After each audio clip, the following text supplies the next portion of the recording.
Welcome to Cape Media News. This is Candid Candidates, and today I am joined by Cape and Island Senator Julian Sear. Julian, thanks for being here today. Hey, Mitch. Good to be with you. So we're talking to all the candidates in our footprint, and we just want to get to know the candidates, not so much the policy points and the back and forth, just kind of want to get to know you.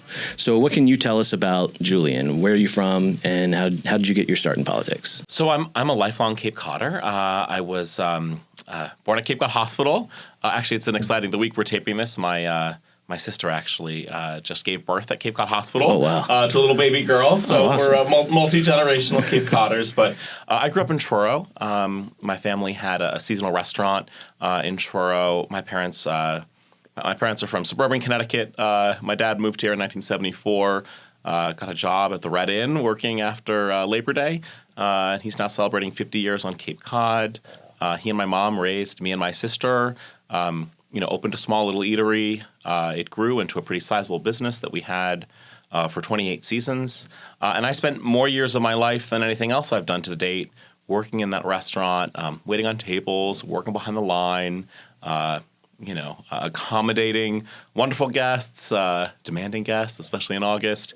And really, I think growing up in the Outer Cape, really grew up with a real appreciation for how special this place is. Yes, the natural beauty that we have. 70% of Truro is in the Cape Cod National Seashore, so we're at a real appreciation for that legacy, right, of conservationism and environmentalism, and then also sort of the tight-knit, the in it togetherness of our community, the sort of tight-knit community. My family was very involved in the response to the HIV/AIDS epidemic, which was affecting Provincetown and the Outer Cape certainly in the 80s and the 90s. And I think that in part informed, I think, my interest in public service, but really how I got my start in this stuff, right? My family wasn't terribly political, good Democrats, I suppose, but I first got my start in politics doing anything political organizing when I was a junior in high school. So I was a pretty bookish, academic, closeted kid, but I had auditioned and got into the honors chorus at Nauset Regional High School, and there was a phenomenal teacher, one of the best teachers I've ever had, Allison Bevan, who was our choir instructor, and it really was an experience for me as this kind of bookish, young, closeted kid that was just so affirming and so important to me. And going into the end of my senior year, we found out that there was a very significant budget gap, like $1.3, $1.4, $1.5 million. I can't recall the exact figure. But if voters in the 4-member towns of the Nauset district didn't pass a Proposition 2.5 override, then the school district, the Nauset schools, would lay off 40 teaching positions and staff, including my choir teacher, right? I had never done anything political. I didn't really know what I was doing, but, couldn't let that happen. And so I was part of a group of students, organized a group of students who basically made the case to voters, right? We sent a newsletter to all the voters in the district, basically explaining what would be lost in quality education if the override were to fail. We spoke, we even performed, and the override passed. And it was the first time in my life, right? This is in May, June of my, junior year of college. It was the first time in my life I realized, hey, wait a minute. I can be someone who, step out into my community and can instigate change. And, in many ways, I've been riffing on that ever since. I think I would have been at 17 or 18 kind of horrified that, I would be, back on Cape Cod at 29 and 30, being a politician. But, I think really, this is a place where community matters and where I think Cape Codders and Islanders really share a commitment to this place. And I guess I've been riffing on that theme ever since. I think it's this race specifically. You guys both are quite young for Cape Cod politicians. What has it been like being a 30-something senator in a area that's pretty well older than 30? Yeah. So Barnstable County is the oldest county in New England. A third of our residents here are over the age of 65. So this certainly is not a young place, right? And it's getting harder and harder, right, for young people to make it here. And when I first ran for office, I was 29. I was running from the smallest town in Cape Cod, Truro. Family's not kind of political, and we just worked really hard to knock doors and make calls and reach voters and really talk about what I really saw very clearly 8 years ago, and I still see clearly now, is that if Cape Codders and Islanders, of our generation, right, and you're in this generation too, Mitch, if we're not invested in this place, then this place is really going to struggle to have a future.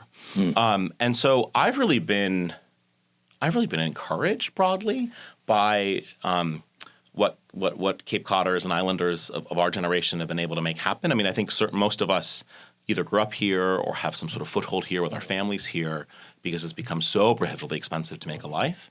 But I find that really sort of exciting. And what I've really focused on, I think has been twofold. One is to say, is I think to make real to people the real struggle that those of us who don't yet own a home really face here, right? I don't own a home. I'm someone who rents. Same. To afford the median home price in Truro, a household has to make $400,000 a year, right? So, yeah. I mean, my housing plan is like I need a boyfriend who makes one of those, one of those tech bros, right? Who gets one of those big 6-figure salaries. But, I think people, if you've not recently been in the home market, right? If you're not a first-time home buyer, you may not kind of realize just how fundamentally the factors have changed, right? And the reality, and this is what we're talking about, especially on Nantucket, on Martha's Vineyard, on the Outer Cape, the extremities of the region, right? The reality is that our communities are going to have to find a way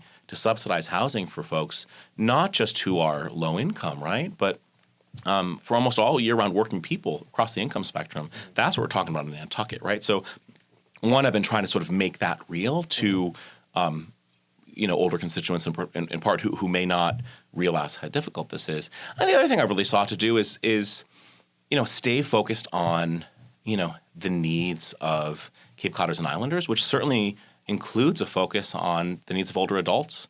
I've served on the Joint Committee of Elder Affairs every year that I've been in a legislative session. Every year I've served on that committee.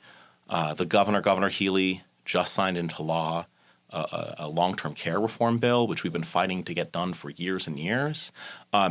So as a youngish voice on Cape Cod, right? I used to be the new guy. I'm not the new guy anymore, but certainly still the young guy. Both trying to lift up the lived experiences of Cape Codders and Islanders of our generation, and also making sure that we don't forget the needs of older adults who also are struggling in many respects. Shifting gears a little bit, I want to talk a little bit about the Cape Cod delegation as a whole.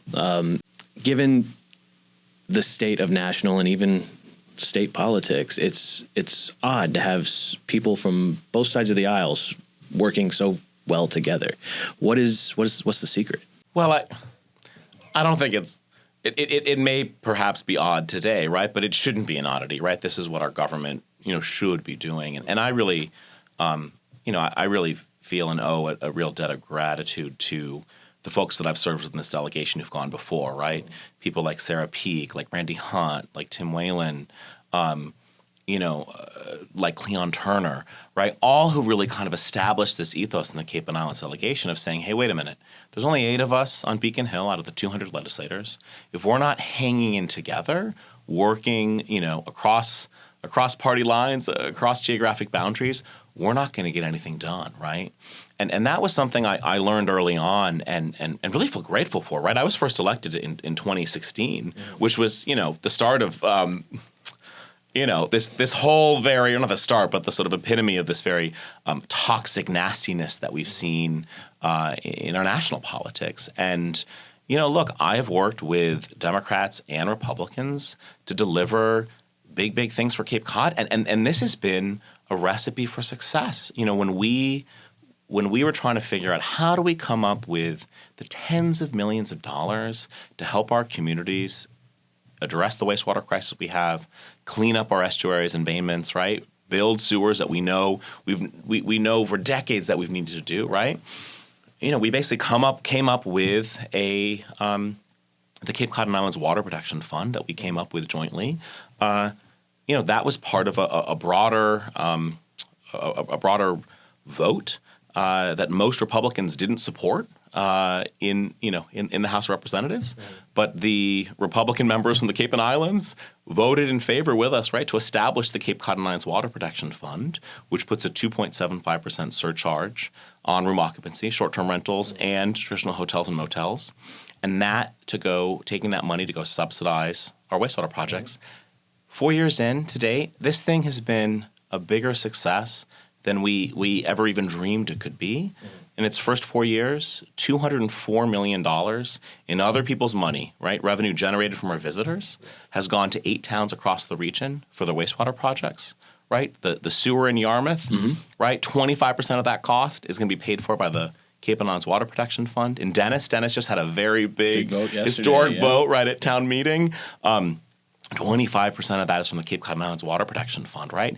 And that was created because, we all saw at the time that we needed to pull together in the same direction. And so, I'm really proud. I'm really proud of how we do our business here. And it's been a real important lesson that I really cherish for me, right? Is that, 9 out of 10 of the issues that I'm working on every day as state senator, this is not partisan stuff, right? And that's true of my colleagues on the other side of the aisle as well.